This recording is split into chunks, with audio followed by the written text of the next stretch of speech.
adik-adik, pada video kita kali ini kita akan membahas materi terkait dengan stoikiometri. Namun pada video ini kita fokuskan membahas terkait dengan stoikiometri senyawa dan stoikiometri reaksi.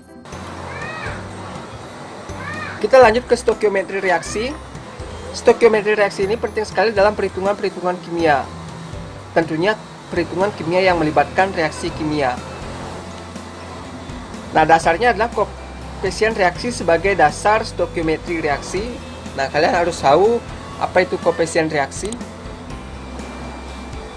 Nah, koefisien reaksi ini menyatakan perbandingan mol dari zat-zat yang terlibat dalam reaksi. Itulah makna dari koefisien reaksi, adik-adik ya. Yang kedua ada hitungan kimia sederhana. Nah, dalam stoikiometri reaksi ada beberapa tahap yang perlu kalian lakukan untuk menentukan berapa zat-zat yang terlibat dalam suatu reaksi kimia. Yang pertama adalah menuliskan persamaan reaksi kimia yang sudah setara. Nah, jika di dalam soal diketahui tidak setara, maka kalian perlu menyetarakan reaksi kimia tersebut. Yang kedua, menyatakan jumlah zat yang sudah diketahui ke dalam bentuk mol. Jika di dalam suatu reaksi kimia ada suatu zat yang sudah diketahui baik massa maupun volumenya, maka itu kalian perlu ubah ke dalam bentuk mol.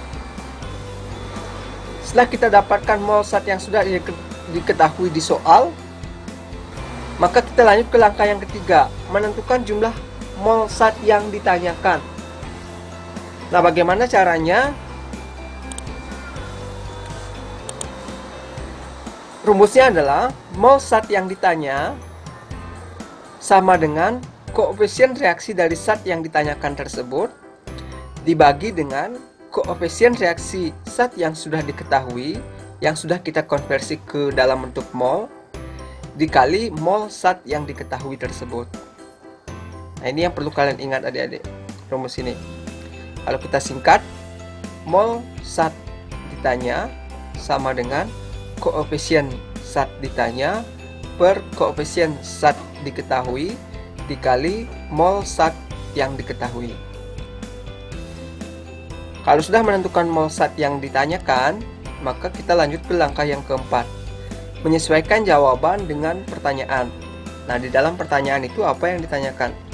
Apakah masanya, atau volumenya, atau jumlah partikelnya?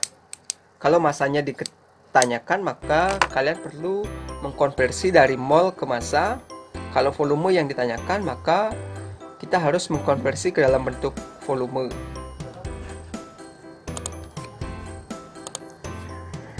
Contoh soal, sebanyak 5,85 gram garam dapur atau NaCl habis bereaksi dengan larutan asam sulfat membentuk larutan natrium sulfat dan asam klorida.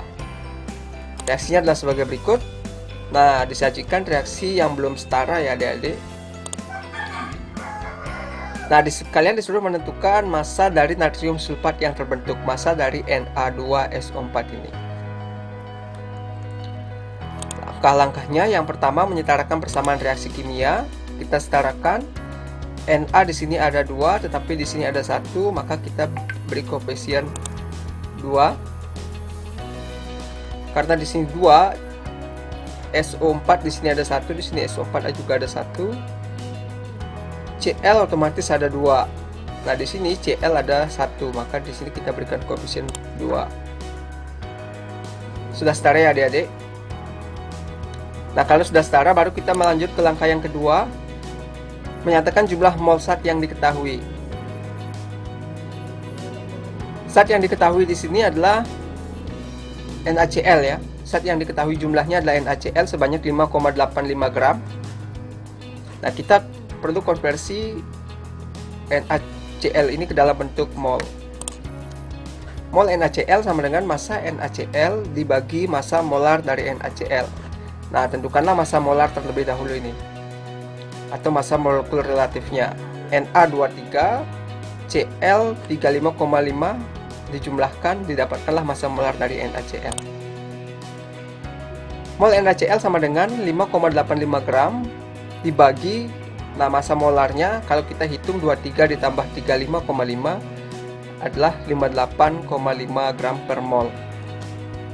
Kita operasikan, didapatkanlah 0,1 mol. Setelah dapat mol dari NaCl, yaitu 0,1 mol, maka kita langsung ke langkah yang berikutnya, yaitu langkah ketiga. Menentukan jumlah mol zat yang ditanya berdasarkan perbandingan koefisien reaksi. Nah, rumus yang tadi yang harus kalian ingat, mol zat X sama dengan koefisien reaksi zat X dibagi koefisien reaksi zat yang diketahui dikali mol zat yang diketahui. Kita turunkan, karena yang ditanya adalah natrium sulfatnya, maka mol Na2SO4 sama dengan koefisien Na2SO4 dibagi koefisien NaCl, karena yang diketahui adalah NaCl, dikali mol NaCl. Nah, di sini ada perbandingan koefisien. Kita sudah tahu koefisiennya tadi di langkah pertama. Kita tinggal masukkan saja ya adik-adik. Mol Na2SO4, koefisien Na2SO4 itu adalah 1, maka sama dengan 1 per koefisien NaCl, kita lihat 2, 1 per 2 dikali mol NaCl dari langkah kedua, didapat mol NaCl 0,1 mol ya. Maka didapatkanlah mol Na2SO4 itu sama dengan 0,05 mol.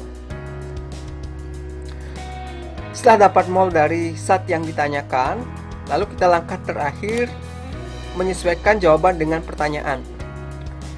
Di pertanyaan tadi yang ditanyakan adalah massa Na2SO4 ya. Maka kita perlu mengkonversi mol Na2SO4 ini ke dalam bentuk gram atau ke dalam bentuk massa.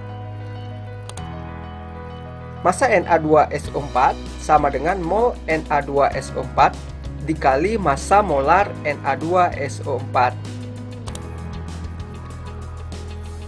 Kemudian kita masukkan, molnya sudah diketahui di langkah ketiga, yaitu 0,05 mol dikali, nah kalau kita hitung massa molekul relatif dari Na2SO4 ini yaitu 142.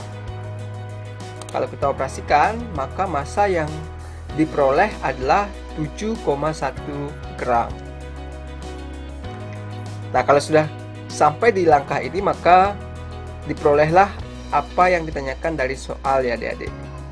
Nah, demikian videonya. Untuk soal-soal lebih lanjut akan saya bahas pada video berikutnya.